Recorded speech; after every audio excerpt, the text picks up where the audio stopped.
Welcome to the Podkey Summary of British People. British identity is a lot less ancient and tidy than people often assume.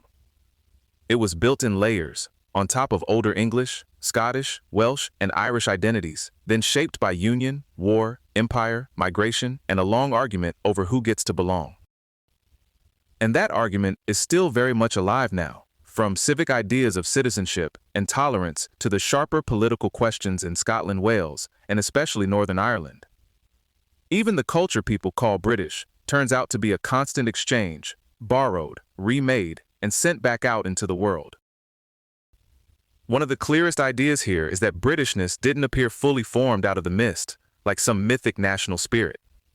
The political framework came with the Union of the Crowns in 1603 and the Acts of Union in 1707. But the emotional force of Britishness grew later through shared institutions, wars, and empire. In the 18th and 19th centuries, it was often defined against Catholic France. Protestantism, naval success, and imperial expansion became big symbols of what being British was supposed to mean. That identity landed differently in different parts of the islands. For many Scots and Welsh people, Britishness could be useful because it offered access to imperial wealth and opportunity without necessarily wiping out local identity.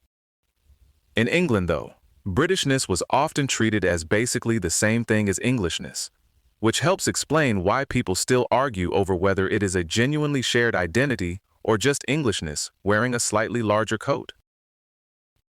There is also no clean ethnic story underneath all this. The people of Britain emerged from repeated migrations and conquests, including bell-beaker populations, insular Celts, Anglo-Saxons, Norse settlers, and Normans. So when modern politics starts talking as if there were one pure original people, history really doesn't cooperate. The ancestry is mixed, and it's been mixed for a very long time.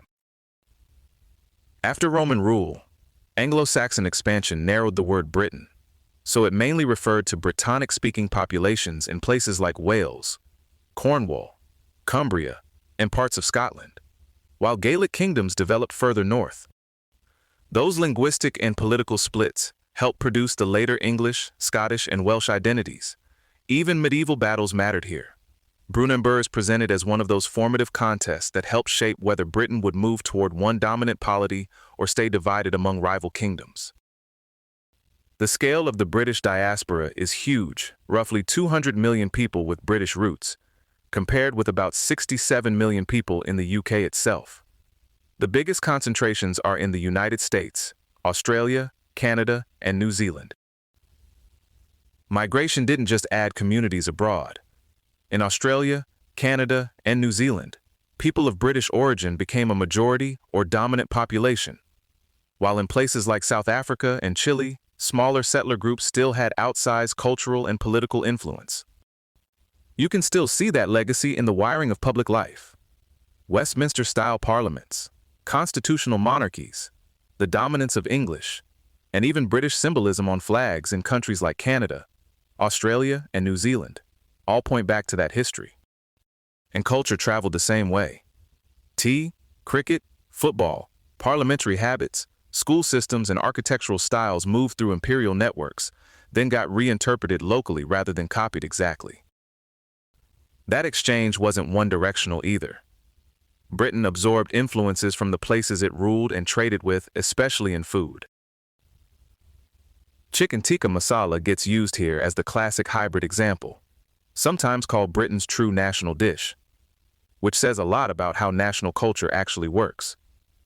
It is usually less pure inheritance and more ongoing remix. There's also a useful correction to the usual joke about terrible British food. The reputation for heavy, unimaginative cooking has a lot to do with wartime rationing rather than some built-in national failure to season things. And while English dominates, the UK is still culturally multilingual. Welsh, Scottish, Gaelic, Cornish, Irish, Ulster Scots, Manx, and several Norman varieties all retain official or protected status, and regional accents can locate someone within just a few miles. That's a very specific kind of national diversity. Modern Britishness is increasingly described in civic rather than ethnic terms. In plain language, that means it is less about ancestry and more about citizenship, speaking English, respecting the law, and signing on to democratic institutions and tolerance. That matters especially for ethnic minority citizens, who are often more likely to identify as British than as English. Britishness, in that sense, can function as a broader and more inclusive label. By contrast, many white English people identify as English first, while Scots and Welsh people also tend to put their own national identities ahead of Britishness. So even when the same passport is involved, people do not necessarily describe themselves in the same order. The Windrush scandal showed how fragile official belonging can become when bureaucracy collides with real life. Caribbean migrants who arrived as citizens of the United Kingdom and colonies were later threatened with deportation because the state failed to keep proper records, even though they were publicly and officially understood to be British.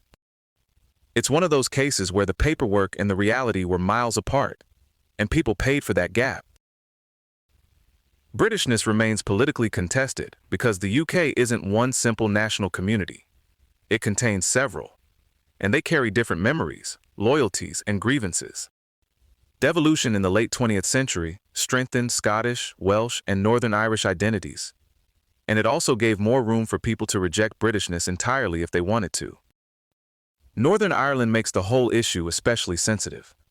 Unionists usually embrace British identity, while nationalists seek a united Ireland, which is why the Good Friday Agreement guarantees that people born there can identify as British, Irish, or both. You can hear the wider disagreement in the way people define the term itself. Critics like Gwynfor Evans argued that Britishness was really just a political extension of Englishness.